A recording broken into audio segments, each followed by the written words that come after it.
Embarking on a journey through the cosmos.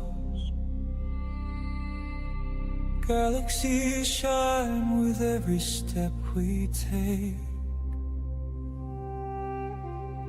Voyagers of time and space, we wander. Uncharted paths our destinies will make.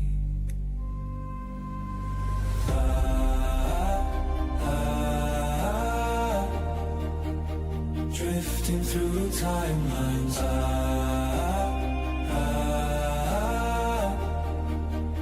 Drifting through timelines.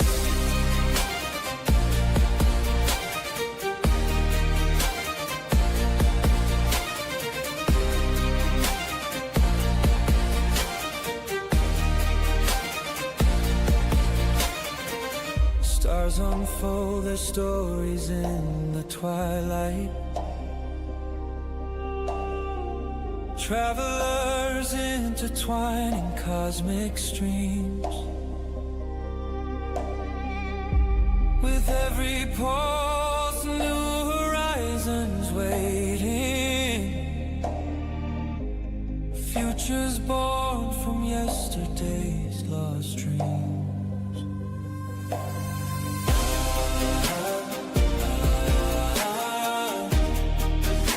Drifting through timelines.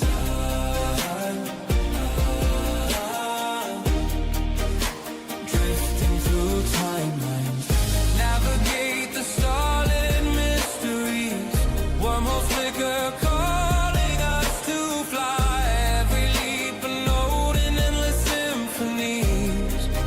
Together we glide through universal seas of stars.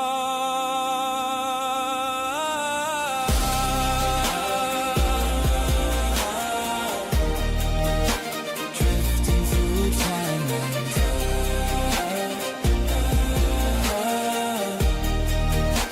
Drifting through timelines.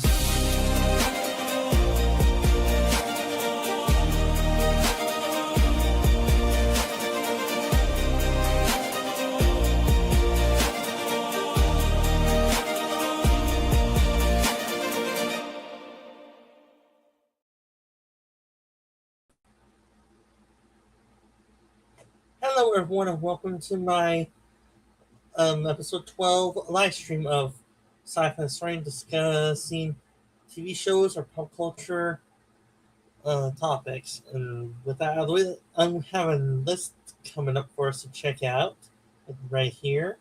This list is, according to this author, 15 best TV shows set in space. Let's see what this author has and what their opinion is. First off, For All Mankind. Really? I find this show to be extremely boring. I do. Very boring. That's what I have to say about that. Then up next, let's see here. Stargate SG-1. Yeah, this does deserve to be on there. It's probably a little more obscure than the most popular sci-fi TV shows. And then up next, let's see here. The Hitchhiker's Guide to the Galaxy. This is a British show. I haven't seen the show, so my comment on it is none at all. And up next, let's see. We have the Exo Squad, an 80s show. From what reviewers that actually seen the show are about, is very heavy topics about how should I put this lightly? Bondage or servitude, but YouTube friendly, and the people revolt, the blue ones, against humanity to earn their freedom, and that goes back and forth to a massive war. Then up next, let's see here, we have Star Trek Next Generation. My opinion of Next Generation is very mixed. It is. Alrighty. And then let's see here.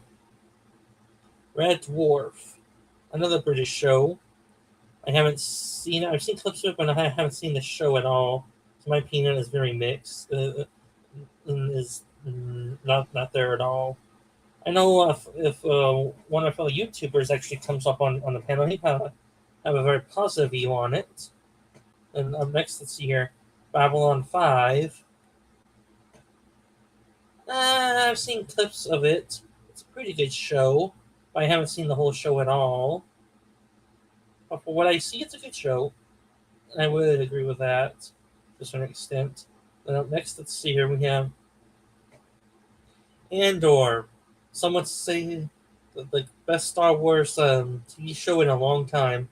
I haven't seen any of the new Star Wars stuff, mostly because I've lost interest in it at all. I'm very apathetic towards the new Star Wars stuff. And up next, let's see here, we have the Rick and Morty cartoon show, huh? Really? Alrighty. My opinion on that is none at all. I haven't seen the show. I mean, I have seen clips of it, but I haven't seen any of the show hardly at all. Now, next, let's see here. Expanse.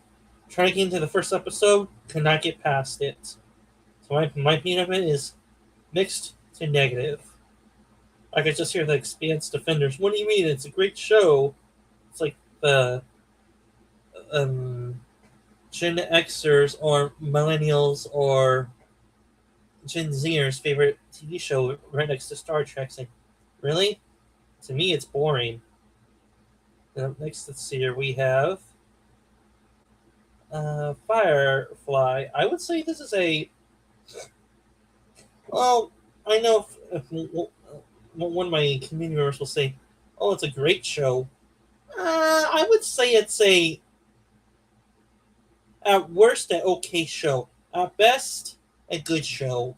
If I had to split the difference, I would give this one a solid 7 out of 10. Yeah, 7 out of 10, this show. Then up next, let's see here, we have Doctor Who. This, I have a mixed reaction to, because it depends on which Doctor you're talking about. Because everyone has a favorite Doctor and favorite era of Doctor Who. And for me, it's the David Tennant era and the Crystal Eccleston. Yes, I'm not that old, and I'm pretty young by older fan standards of Doctor Who. So my intrigue to Doctor Who is the Crystal Eccleston and the David Tennant era, mostly. I tried to get to the Matt Smith era. For me, that got too weird. Even by Doctor Who standards, I could not get past that. I watched about the first series of Matt Smith, and I could not get past the first series with Matt Smith. And up next, let's see here. We have Futurama. I've seen clips of it. I haven't seen the show at all. So my opinion is virtually non-existent. And up next, let's see here. Oh, Battlestar Galactica, the new version. 2003 to 2000, I think it was 8 or 9 when the last season came up. For this one, yeah, my opinion on it is mixed. It's too drama-filled. It's very melodrama. All about feelings. It is.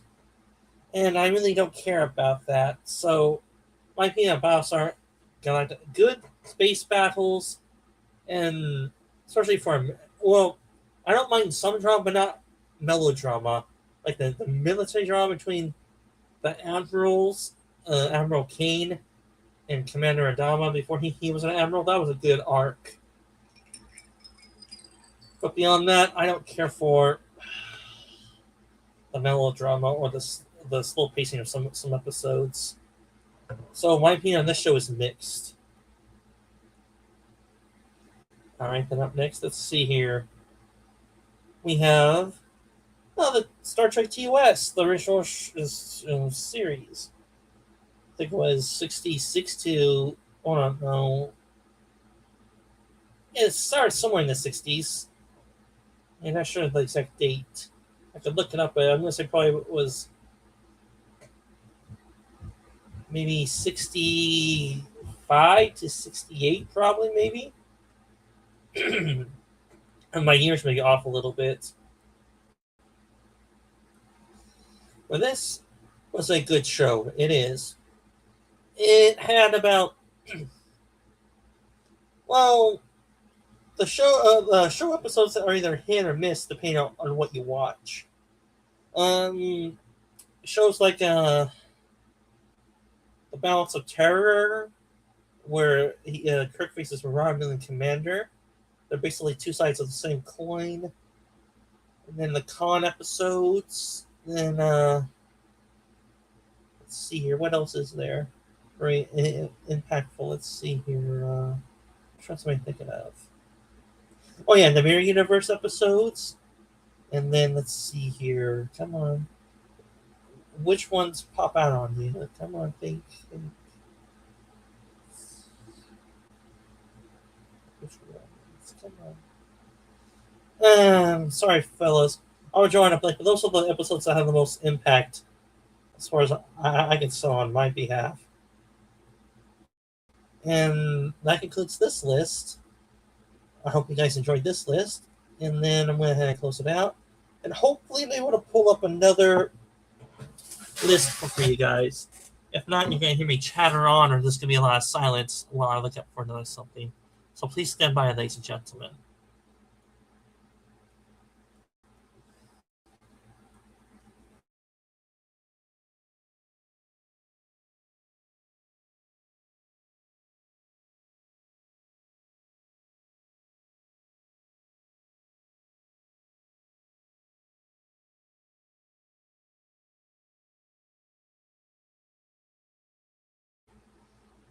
Oh, and while I'm looking, any of you want to help out the channel with a few pennies or a few dollars, you can start donating them to my Patreon page right there. Membership star is $3 a month if you're up for it. As well, any of you want to help out further, check out my merch store of items and logos. There I sell different items and logos with different themes and all that. All right, and I do have something on the top of my head I would like to discuss. Yeah, what are some of the more lesser known but still popular to a certain extent TV shows? I did mention one, Stargate, but there's also another one called Farscape, along with a few others. Farscape is a good show.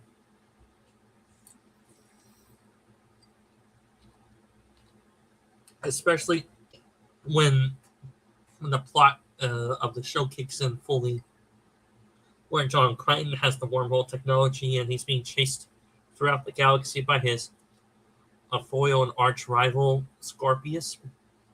And there are some good story arcs between Scorpius and Crichton. You get to see spoiler alert for people who haven't seen the show or all that, so proceed at your own caution for continuing to watch this. Scorpion, or Scorpius, he was born a peacekeeper between a Sebastian and a Scaran, how should I put this? Coupling by uncivilized means, and then he was a result of that. So Scorpius is a hybrid between two warring species that despise each other to a point. And by the time we meet him in the show, he's the leading scientist and officer, if I had to guess, of the Gamma base by the end of Farscape Season 1. And he takes control of Krasis' command carrier towards the beginning of Season 2.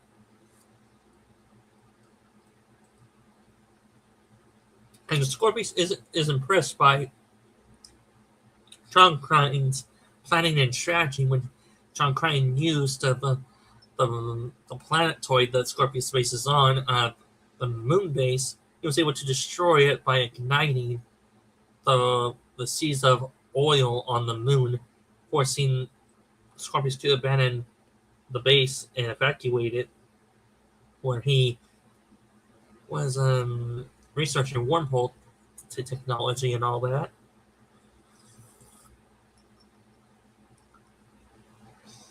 But I would say Farscape did get weird a lot of times, and I can just hear fans of that show. Well, that's the point. The show is supposed to be a weird show. It's like, okay, but even my weirdness meter for weird shows has a limit sometimes. And for the finale of the show, which was a two-part, the Peacekeeper Wars, that was a good finale of the show, especially where Aaron and John Crichton finally have a son, which is the name Dargo John Crichton, after their friend. And then there's another somewhat lesser known but still popular show, and which ones I may pop up, which is the Stargate franchise that started in 1994, I think it was, with I gotta look up the guy's name. Please stand by, ladies and gentlemen. Who was the director of the Stargate movie? Let's see here.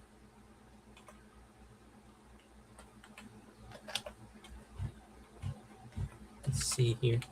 Josh Brolin? No, not let's see here. Who is it? Let's see here. Roland Emmerich. Yeah, that's the name of him. He directed the 1994 Stargate movie, and is written by Dean Devlin, I think his name was. Yes. That was the jumpstart of the Stargate franchise. And Stargate SG-1, that show, it ran for about 10 years. And I would say this, depending on how much patience you have, you can probably binge watch the whole show or series now. It's a pretty good show, but it depends on what you're looking for in the show, because there are different stages of the show. If you want more of the build-up and the very much underdog and very outgunned beginning of humanity's first steps through the Stargate, then seasons 1 through 3, those are the ones you're looking for. If you want more of a adventure than a middle stage of the human characters and the pace of which the human race is, then seasons 4 through 7. Yeah, I think it is 4 through 7, or is it 4 through 8? I'll do 4 through 8. I think it is.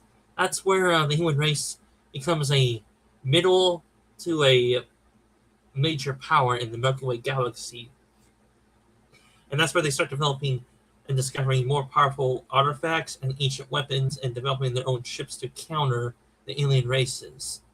And I like that stage of Stargate SG-1. But then you get to seasons 9 and 10 of Stargate SG-1, and that's where the fan base is split mostly. So for season 9 and 10 of Stargate SG-1, for the villain side, the Ori, some would say they were just a reskin of the Goa'uld. Well, true, but then the Ori were actually true near omniscient beings. They're kind of like the demons of the Stargate universe, and the Ascended Ancients, so they're like the angels. Oh, a spoiler alert for the whole Stargate show, so sorry, fellas. But I like the Ori as villains. Maybe it's because of my background in... That's why I love the Ori as villains, because they're hypocrites, and then they show the bad side of religion, and I really hate that, and that's why I love the Ori as villains. But it as well gave the Tari, aka the humans of Earth, a more ideological challenge as well, because they had to not only defeat the Ori in battle, but also defeat their ideology, which that is harder to do than it is to defeat them in battle. Unless there are certain ideologies that collapse in battle, where basically poof out of existence immediately after you defeat their government or regimes that support them. And then beyond SG-1, there's also Atlantis, the spinoff of SG-1, basically a sequel show to SG-1 that takes place. Well, the starter episodes, the fans theorize, or it's shown, was in the middle of Season 7 and 8 of Stargate SG-1. That's where Atlantis jumped off. And the first spoiler alert of Atlantis 2. Season 1 of Atlantis is more of a gathering your footing in a new galaxy, new setting, trying to survive. And where sort of just to the beginnings of Stargate SG-1, Atlantis expedition is very underpowered and outgunned by a new alien race. That has basically god level power called the Wraith. Basically a hive of vampire species that are humanoid as well. And the first season, I'll give it, if I had to rank it, a solid. I'm going to be a little harsh with it, but a 6.5 out of 10. I'll give the first season of Stargate Atlantis. Then season 2 onwards from Atlantis, well, at least season 2 of Atlantis, I give that a solid 7.5 out of 10 or 8 out of 10. In season 3 of Atlantis, a solid 7 out of 10. Season 4, 7.5 out of 10. Season 5, I give that one a solid 7. So out of all the run of Atlantis, my average rating for that is roughly a 7.5 out of 10 overall. It's a good show. Then now we come to the black sheep of the family, some would say is Stargate Universe. That one, I would agree it's the black sheep, but it also has to kind of grow on you as a fan or the tone of it does. For the first few episodes of Stargate Universe, it's a tough to get through. You have to get, and it's a day-to-day survival episode 2 as well, and has a very dark, a much darker tone to it as well. It's not as upbeat as SG-1 or Atlantis, which Atlantis has more of a realistic, optimistic viewpoint to it, but Stargate Universe has a more darker tone and very realistic. There's not much optimism in that show, but if you get through the first half of season 1 of Universe, the show does get better, and towards season 2, that's where it gets good. But then it's also where, if you're a Stargate fan, you know that the show will get canceled after 2 seasons in hindsight with nowadays. Then up next we have either the fan-made Stargate movie or a studio-produced movie called Stargate. I'm not sure what's called fully. Stargate First Steps or something. That's what it's called. And we see a prequel movie where a Stargate was discovered by the U.S. or by the Yahtzees, and they go through the Stargate, and the heroes have to stop them from creating their empire in space beyond that. And I haven't seen it, but I have seen reviews or clips of it, and that's what I get from it roughly. But beyond that, let's see here. That's all to say about those 2 shows with that franchise. And let's see here, what else? Please stand by, ladies and gentlemen. Yeah, I do cover obscure TV shows or all that in my channel, but I try to go for somewhat popular shows as well. Like Space 1999, that show, if I want to be, to try to be generous to it, that show is not making a large impression on me. It's not. That show on average, especially the episodes I've seen with my co-hosts, it's getting a solid 6 or 5 usually on the episodes towards the beginning. It's very slow burning, very little action, to which I don't care for very much. And it's a very 70s show with the music which does not match. Like you just hear the middle of the 70s music. These are just not much like that. Oh, please.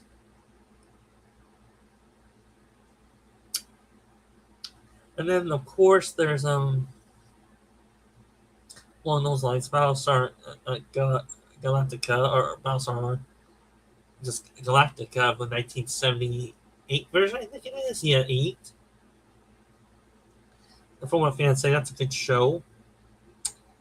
And then, let's see here. What else can I draw from? Please stand by, ladies and gentlemen. There's also Star Trek Deep Space Nine. That's a good show. Then there's Star Trek Voyager. That show is okay. Then Star Trek Enterprise.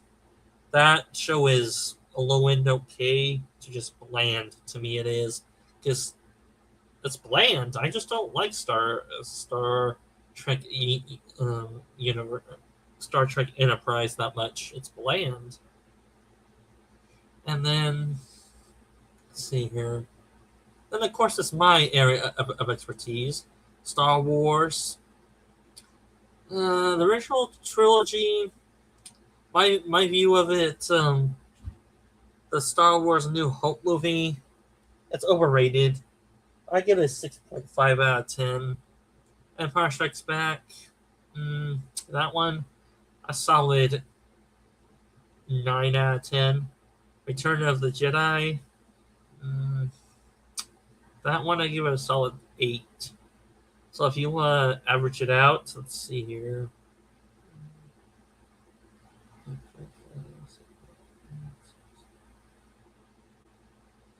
So on average, a 7.5 out of 10, I think it is. Yeah, 7.5 out of 10 for the original Star Wars trilogy. Then for the prequels, this is where my opinion is very divided and somewhat biased to a certain extent, but not as biased as what people think. I try to not to let nostalgia get in the way of my reviews. So Phantom Menace, that one is okay as a movie. I give it a solid 5.5 out of 10. Then Attack of the Clones, I hate that movie. I give that one a solid let's see here, 3 out of 10. Yeah, that's a bad movie. Then Revenge of the Sith, that one is actually, well, in my opinion, it's a good movie. Not a great movie, but it's neck and neck with The Empire Strikes Back. So I usually have in those rankings either The Empire Strikes Back or Revenge of the Sith as my first placeholders of the original saga. As for the sequels, I hate those movies just with a passion. So The Force Awakens, at first I was trying to give it the benefit of the doubt, but no, it's a bad movie. I give that one a solid 3 out of 10. Then The Last Jedi, that one, a solid 2 out of 10. Then The Rise of Skywalker, I found that boring and tedious. I cannot even get through it. I was about halfway through it, and then I gave up on it. For that one, I gave it a solid 4 out of 10. So if you want to be generous about my sequel rankings, I give it a solid, overall, a 3. They're just bad movies. And then for the Star Wars shows that I've seen, like Star Wars, the Clone Wars, the 2008 version, not the 03 version. For that show, my review of it is mixed. Yeah, some episodes are boring as hell or dumb. I can just hear by Star Wars fans. Other made for other sci-fi fans. Star Wars is made for kids. No, it's made for families. There are adult themes in the Star Wars franchise as well for adults to enjoy too. And I like the more darker themes in Star Wars, but dark in a sense where the villains give a challenge to the hero. Not full on kill the hero, but give them a challenge enough to make the hero earn a hard-fought victory. That's how I view a dark story. And then Bad Batch, I haven't seen it, but from what I hear, that show is great from what the fans actually see it, but I doubt that. If it's anything like the Clone Wars show, it's going to be mixed to me. I haven't seen it. But from the clips I seen, it's meh. Then Star Wars Rebels, I find that boring as hell, bland as hell too. I don't care for the characters very much, except for the Vader episodes. I love those episodes of Vader. And of course, they say there's Andor. I don't care for that at all. I haven't seen it. And there's Star Wars Resistance, that anime show. Oh boy, I hated that show. The character's just dumb as a bag of rocks. But beyond that, that's all I have to say. I may wrap up this episode shorter since I'm running out of ideas and I don't have anyone to bounce ideas off of. So please forgive me if this episode is shorter, but I'd rather in where I have things I'm still able to think of and have a conversation with you guys about. But beyond that, I'm going to wrap it up here, guys. So I'm the Sci-Fi Historian. I'm going to try on a character for sci-fi TV shows and movies. I do my watch parties, usually it's the sci-fi in nature on Wednesdays, 6 p.m. Pacific time. And I do my live streams here usually on Saturdays between 2 and 4 p.m. Pacific time. And I try to upload a new video on this channel towards the end of the precinct at the beginning next week. And I do have another channel called Ultra Sorcerer Dan. That one I covers anime and cartoons in general. And right now we're in the middle of Demons in Shadow Season 1. I did the watch parties there on Fridays 8 p.m. Pacific time with my co-host, if he's up for it, usually is. And if I did not say the time, we do it at 8 p.m. Pacific time on Fridays after my fellow community members Walton streams usually, and that community member is Squirrel's Random Thoughts. Check on his channel. And I try to upload a new video on that channel towards the end of the precinct in the beginning next week as well. And until next time, everyone, live long and prosper. May the force be with you always. And have a good afternoon wherever you are, or evening or morning.